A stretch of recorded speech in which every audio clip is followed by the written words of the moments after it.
moving fast, shipping orders, but you're stuck inside the same lane.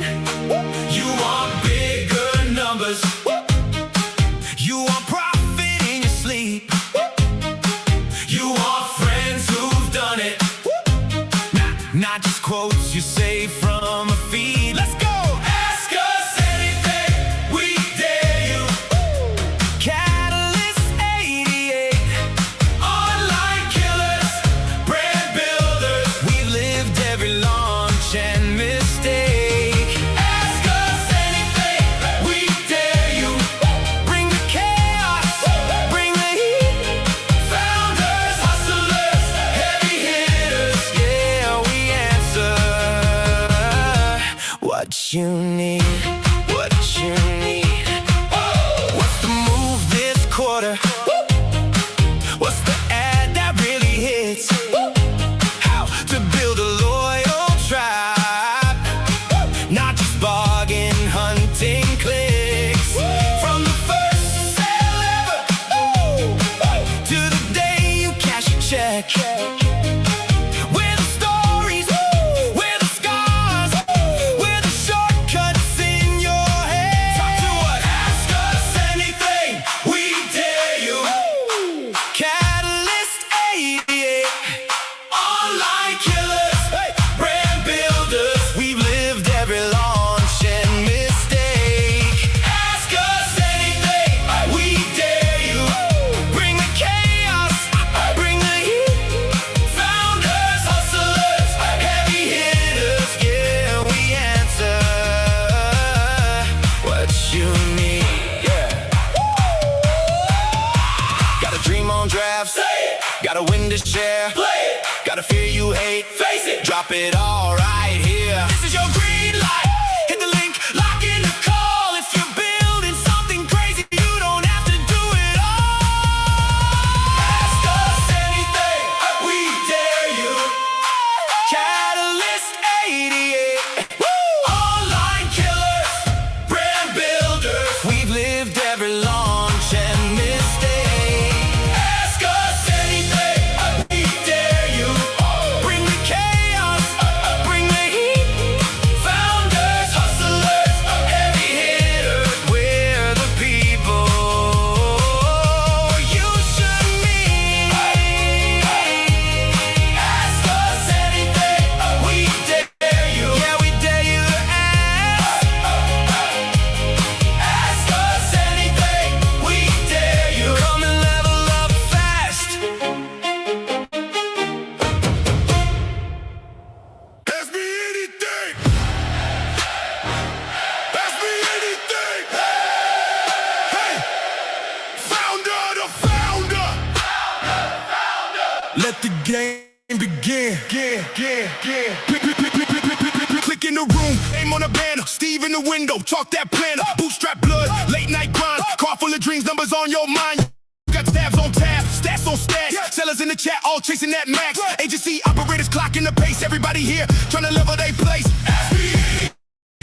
Founder to founder, we've been in the fire, we've been under that pressure. Ask me anything. Seller to seller, turn that pain to a play, make the whole crew better. Ask me anything. Operator, planner, we speak the same scar, same hustle, same grammar. Ask me anything. Turn that question to a win. We don't gatekeep game, we just let it all spin. You remember first launch, box came crush, supply went ghost, cash got flush, ass been burning, CPAs climb, still hit refresh. One more time, that's why we here, no script, just real. Every dumb mistake turned into steel. Margins thin, but the mind got thick. Now we passed that map, so you climb out quick.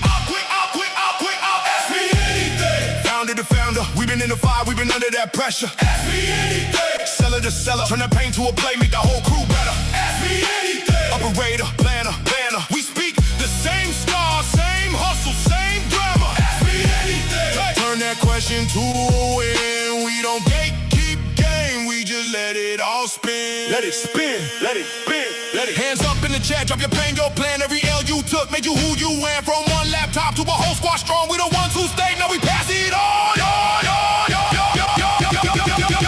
Ask me anything. Founder to founder, we've been in the fire, we've been under that pressure. Ask me anything. Seller to seller, turn that pain to a play, make the whole crew better. Ask me anything. Operator, planner,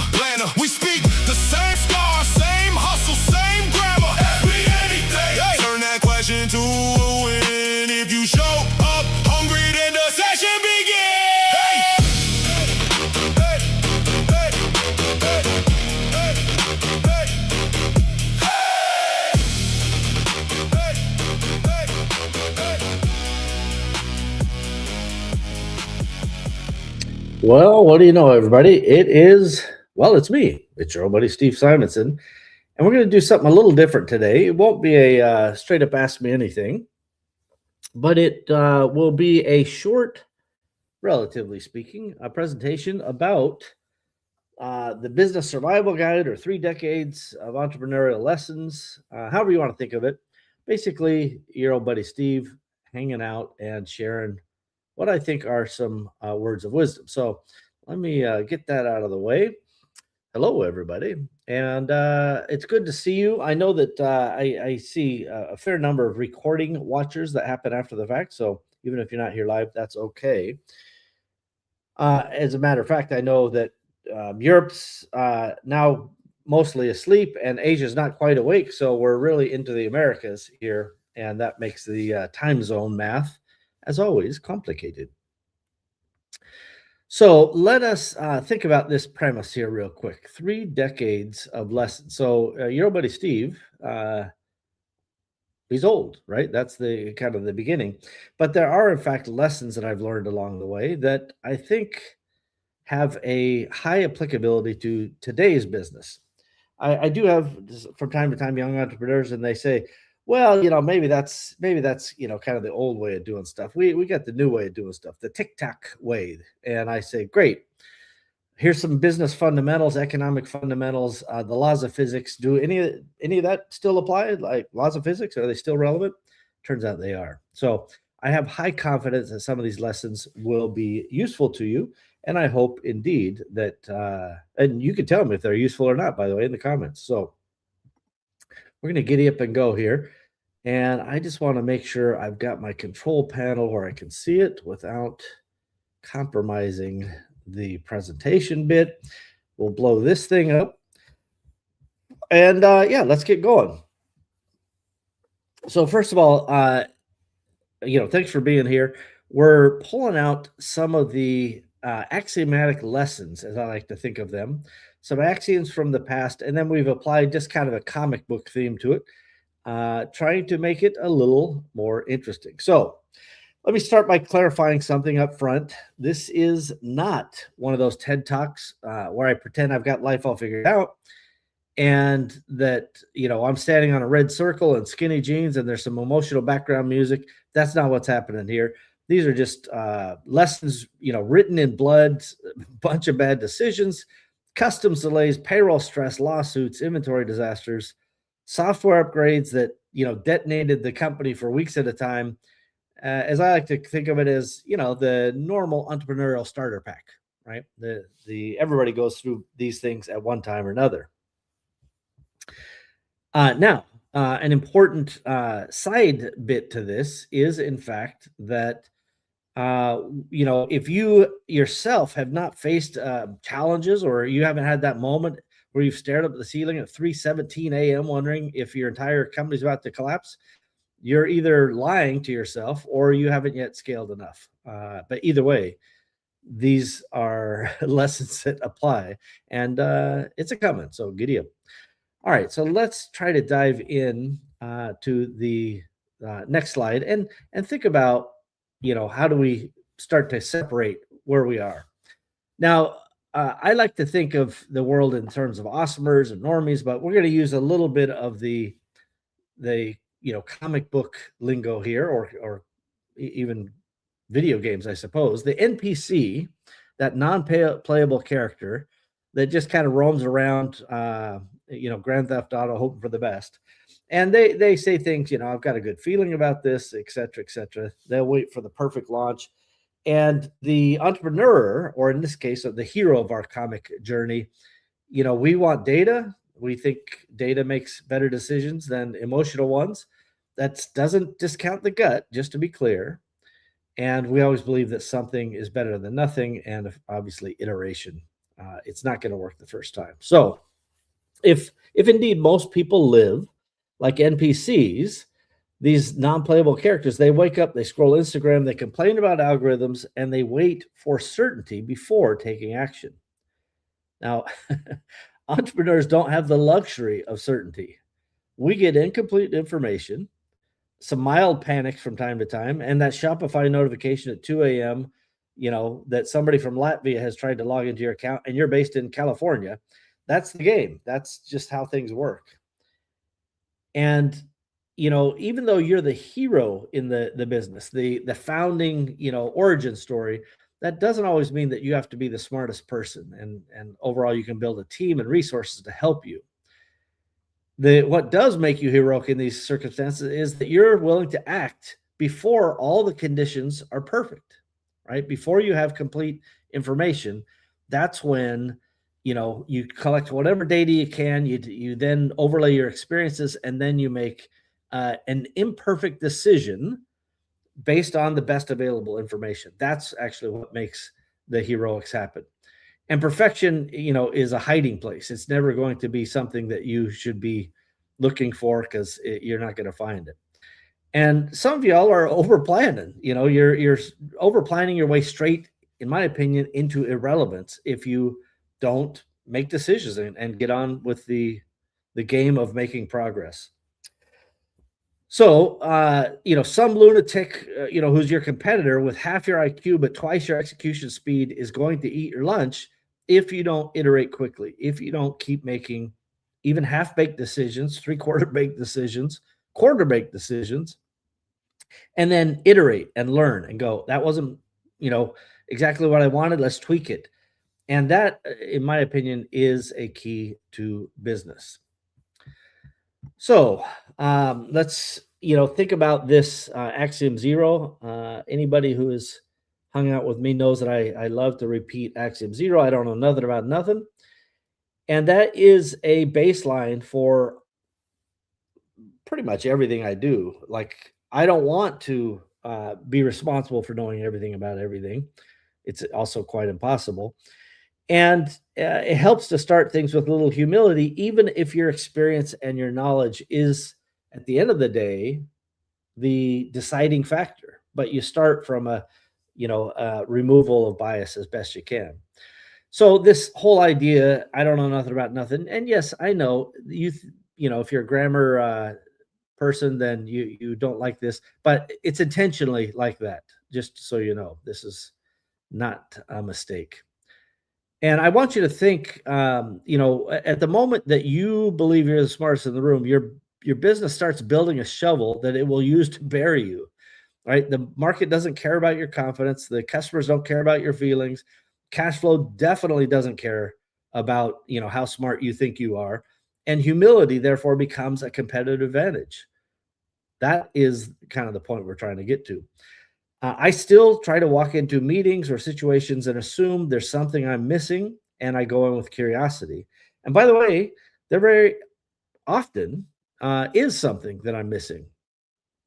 It doesn't mean it will change my mind, but it is another data point that I want to factor into the equation.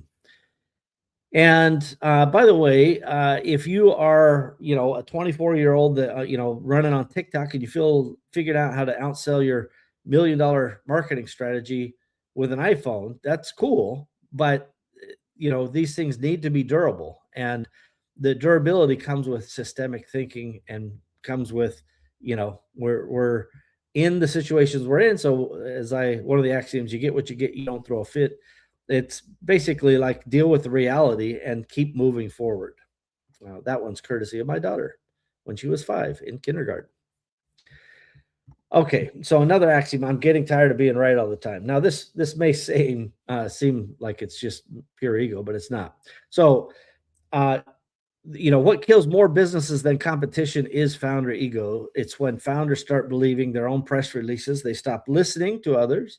They stop measuring because they know what needs to be done. They stop adapting because they're not really following the marketplace. And suddenly they're explaining to everybody at dinner why Amazon ruined their business. That's not what actually happened. You ruined your business if you're not being pliable or malleable, perhaps is a better way to say it. Amazon happened to expose that. The tide went out and Amazon became a rock that displaced your boat. And I don't want that to happen to any entrepreneur. And whether it's on Amazon or some other platform, weak businesses, are the ones that get hit first. And by the way, this is not to say that Amazon makes our lives easy. lives. It also doesn't, say that I endorse, all the crazy Amazon price hikes and suspensions and, kind of all the unfairness that is, a real part of that ecosystem and others like it. This happens on TikTok or YouTube or whatever. But when somebody else owns the entire playing field, you better know the rules and you better, in my opinion, be prepared for the, inevitable potential problems. So one of the hardest things in entrepreneurship is celebrating, I had a good idea from the market validated that good idea. Like that's a pretty easy route to take these days. it- we should all go, yeah, that seems like a pretty intriguing idea. Then we should go see what the market says about it as quick as we can. And this is one of the greatest things is you can now do that much, much faster than you could do it before with less cost, less time, and less pain to validate the idea, whether it's crowdfunding or any other sort of market research. So, having a good idea is great. Saying the market validated the idea is much, much greater, orders of magnitude greater, and they're not the same thing. By the way, just because your mom thinks your product's amazing doesn't make it market research. Let's all be honest with ourselves. All right. So, one of my axioms is we're flying the airplane while we build it, and that is entrepreneurship. And if that metaphor stresses you out, good, right? It should. It should just help you know that the world we live in is sometimes chaotic and sometimes the stakes feel enormous, right? If we make this adjustment to the wing, are we going to crash and burn? Answer is maybe. Sometimes the answer is just simple maybe. Now, just a strategic note, if you're flying too low, don't make major changes until you gain some altitude. Let's be pragmatic. And because there's entrepreneurs out there who are trying to install landing gear while the engine's on fire and the customer's emailing support asking where their package, we need to be thoughtful that it's not always easy. And that just sets your own expectations. This idea that a successful business is calm and organized, peaceful 100% of the time is total nonsense. And the real game is controlling the chaos, right? And momentum matters more than elegance. And if you remind your team and yourself that change is constant and chaos is normal, you want to prevent it where you can. You want to deal with it when you have to. And you just kind of keep calm and carry on, as I like to say. Stolen from Winston Churchill. I steal most things, by the way. Here's one simple kind of concept. Do what needs done when it needs doing. Don't wait till next week. Don't wait till the next mastermind reminds you. And don't watch 14 more YouTube videos from fake gurus next to their, rented Lamborghinis. Just go do something now. Execution has a shelf life. And procrastination in business compounds, interest, gaining, that compounding is good for you faster than credit card debt. So, if you are going to have procrastination, it will have the worst kind of credit card debt in your business because that can't be paid back. You cannot buy more time. The entrepreneurs who survive are usually not the most brilliant. They're the ones just consistently doing uncomfortable things for long periods of time. And I know that sounds terrible when you say it out loud, but that's kind of the road that entrepreneur, success is on. It doesn't mean, it's always fun. It just means that's life. And by the way, some of the axioms support that. We already talked about do what needs done when it needs doing, but doing more with less, right? Constrained resources is an advantage to you, even though it might seem like it's a disadvantage. The reality is if you can't change it, you better make it an advantage. And finally, if it was easy, anybody could do it, right? So this idea that, just anybody can show up and make a distribution business or manufacturing business or a SaaS company or e-com brand is absolute nonsense. And I can guarantee you that, as you go down this journey, it will often feel lonely because other people, they're just not familiar. Oops, pardon me. think I went one past. Yeah. So a real business is not, hey, look how many TikTok views I got, or, YouTube, Instagram, like it doesn't matter. Views are not bankable, in my opinion. Even if you make money on views, there are very few people who can scale that. And, at any given moment, a platform could just simply change the rules and your views go away. Even Mr. Beast, the greatest view getter of all time, even his views are dropping precipitously on YouTube. And the answer to the question of why is they change the algorithm. And either way, it's not my area of expertise, but I can tell you that views are not in itself the core business. Again, with the exceptions of the crazy media companies like Mr. Beast. What we're trying to do for most brand builders, most people on the ground, is we want to put money in the top, and we want to have predictable um, profit and contribution after everything is done, right? After we fulfill the shipment, after the customers got their goods and they're happy, we've paid the cost of goods, we paid the shipping, we've paid the advertising, we paid everything, our overhead, fixed costs, etc. And there's a little Scooby snack that drops through. And you can measure this in terms of gross margin or contribution margin. And if you can put money in the top and have free cash flow ultimately, but at a minimum, contribution margin, then you will just keep doing that, right? Because a real business can predictably acquire customers profitably. And even though this axiom has always been super wordy, right? I'll let you guys read it for yourself on the slide, but I don't take out the words because I want you to know, like, it's so important. You got to be able to pour money in the top and have profit come out of the bottom. That's when you have a real business.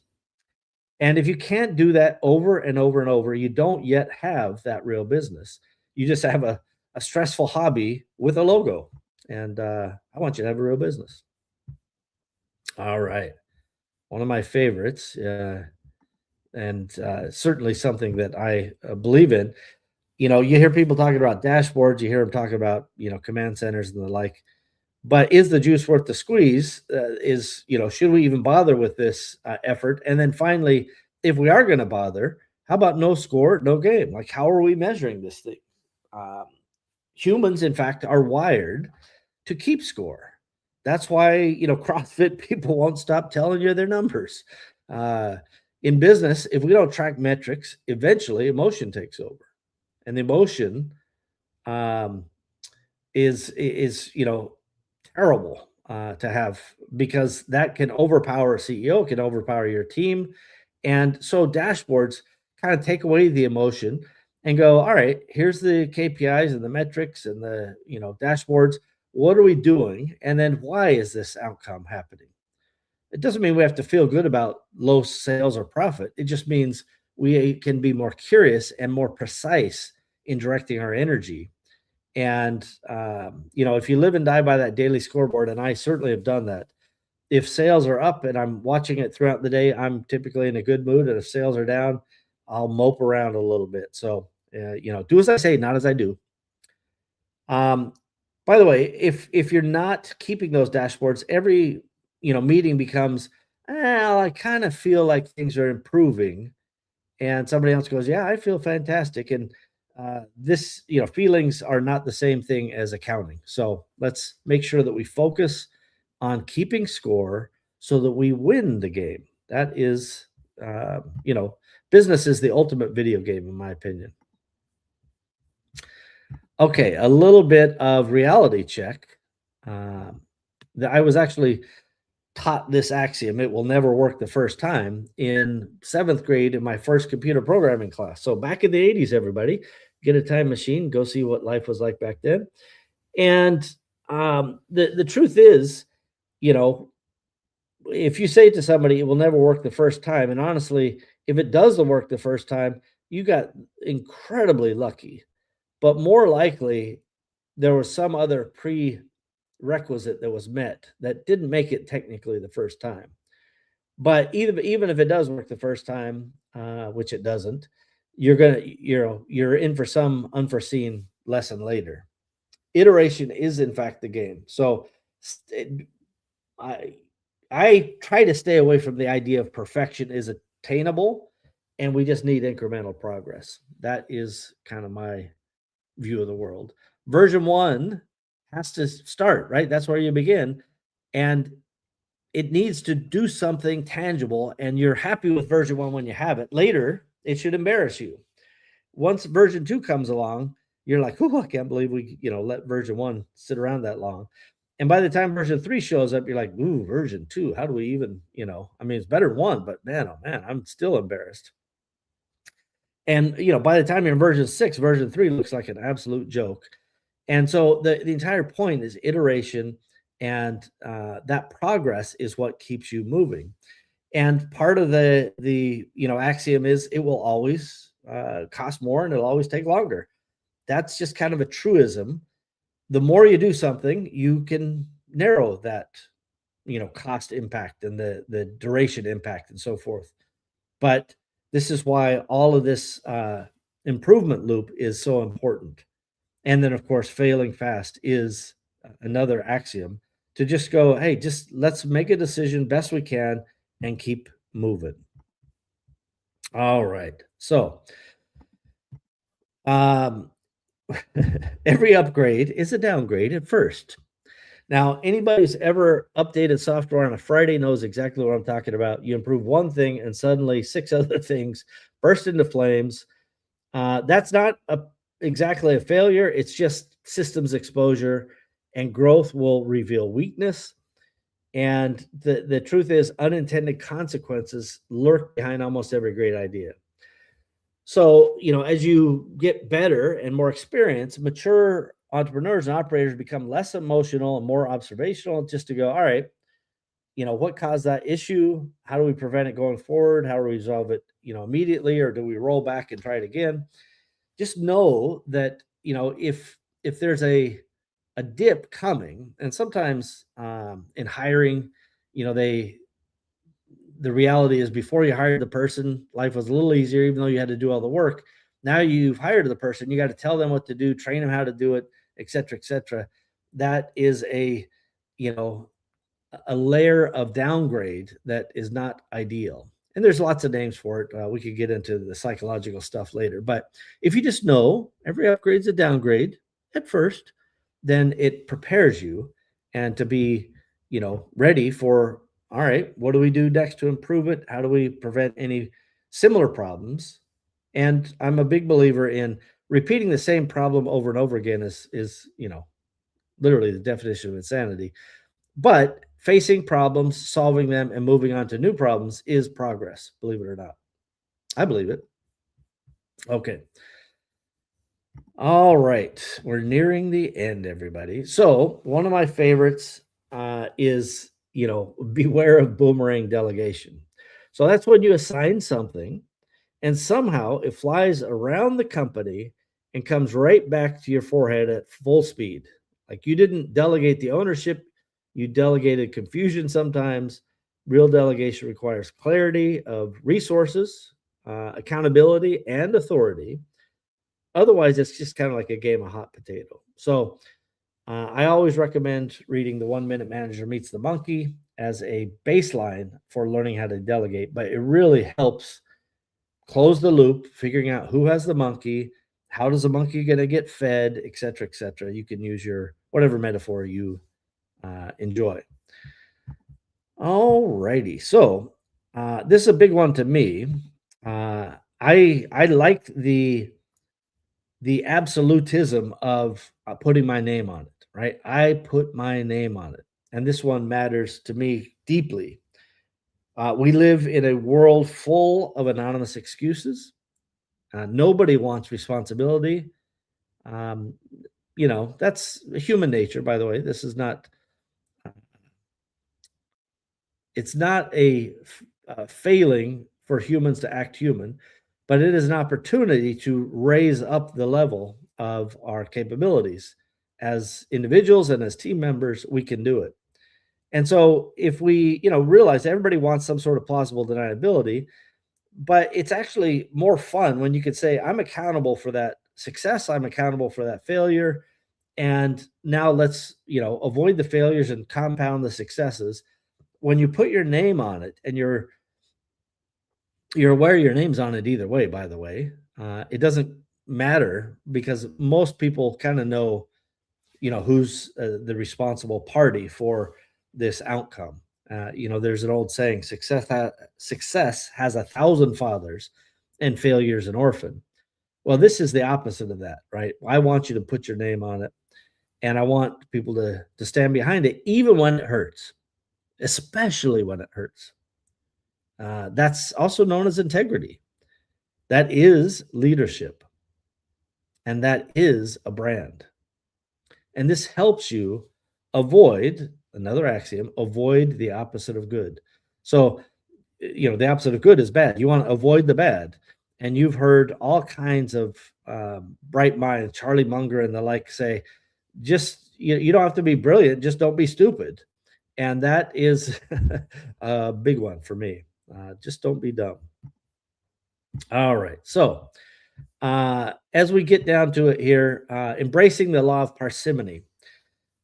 So you may have heard of the term Occam's razor, the law of parsimony, and Occam's razor is most easily described as the simplest explanation is usually the best.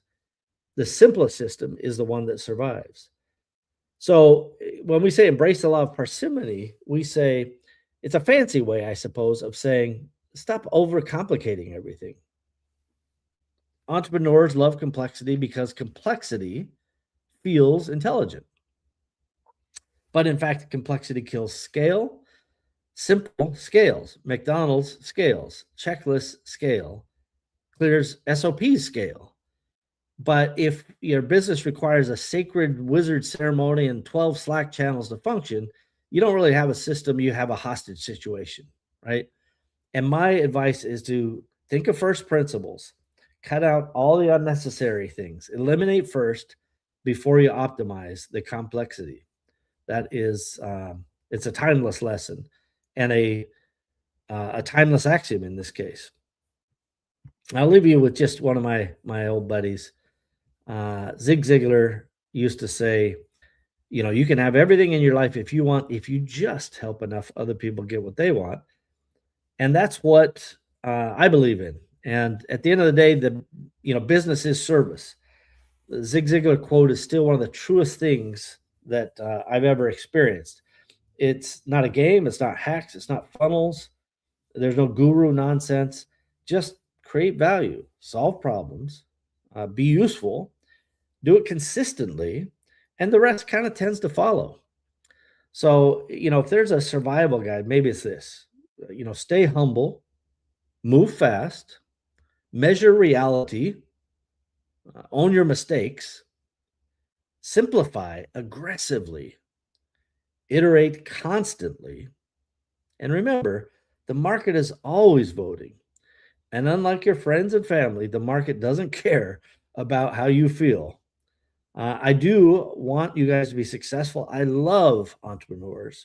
Everything I do is trying to help entrepreneurs become successful in their business.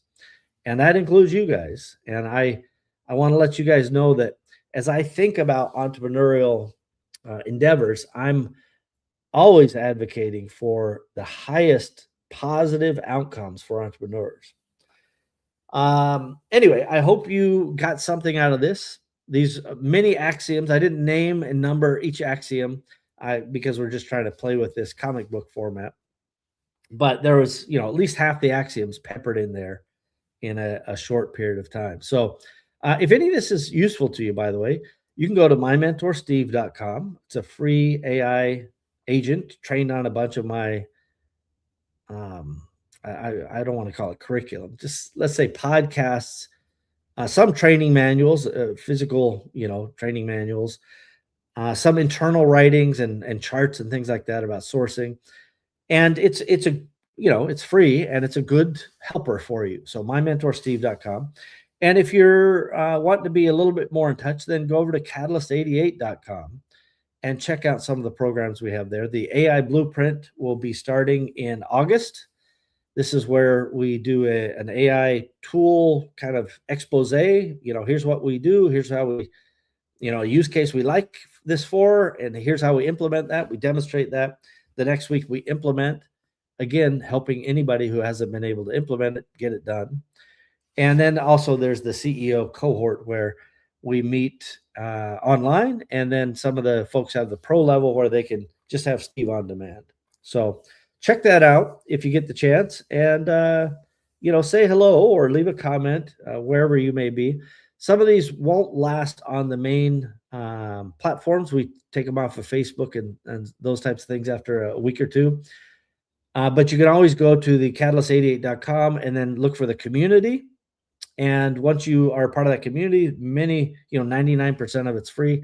You can see lots and lots of different videos and things that we post in there. So that's it for me, everybody. I will see you guys next time. Bye-bye.